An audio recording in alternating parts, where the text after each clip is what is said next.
Ya, harapan untuk anak-anak kami, harapan orang tua, supaya menjadi orang baik, mendidik baik, dan bisa mencintai orang lain. Kami tidak bisa mampu membalas, tapi hanya kami serahkan kepada Tuhan saja. There's such a great need here in Indonesia in many ways because there's no welfare in this country. There's no support. There's no support for people living on the poverty line. There's no support for children.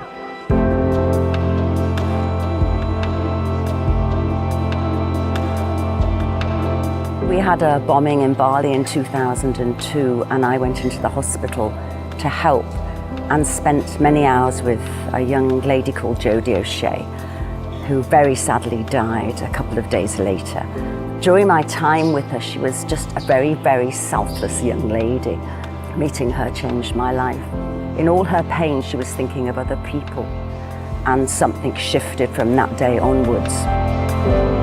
Riyanto and I didn't really know what to do, how to help, so we started helping an orphanage in Denpasar in Bali, and we found out that the children were being abused physically and mentally. They were being made to work from the crack of dawn. They were being given electric shocks in the afternoon if they fell asleep, till the time they went to bed. I saw many things that they're hitting the kids and they just want us to work. And then I realized we either sort of stepped back or we actually had to do something, and it was our time, my time to help children. And with the help of a lawyer, we managed to get some of the children out, and thus Jodie O'Shea House was formed.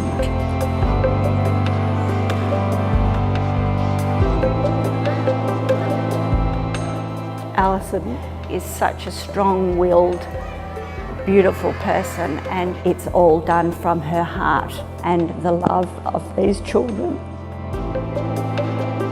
These kids is not only a poor, but they are the kids who really need a help.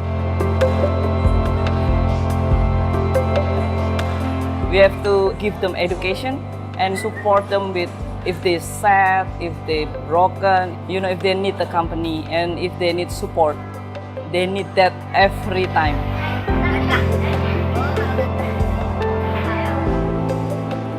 We had children coming from really, really desperate situations.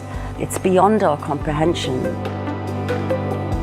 The first child that came, the youngest, he was only 18 months old, and it was a single mother whose husband had run away and left her. She brought her 4-year-old child and the baby. And for me, it was really, really horrific, a mother having to hand her child over because there's no welfare, there's no way she could support them.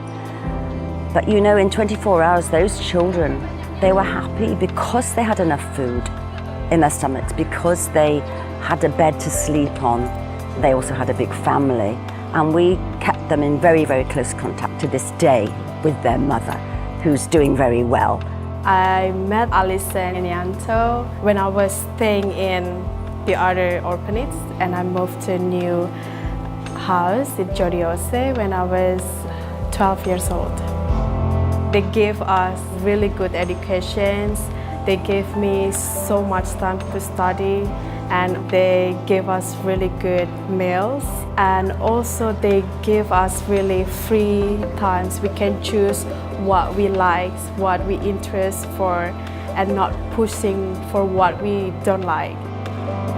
So I think it's a good opportunity for me, and I'm glad I have that chance.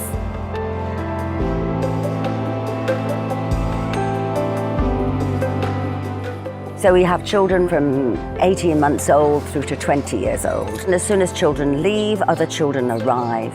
And there's a constant need. They're growing into very healthy young adults because they are they've got a great diet. They speak great English. We give them extracurricular activities. Some of them are fantastic pianists, guitarists.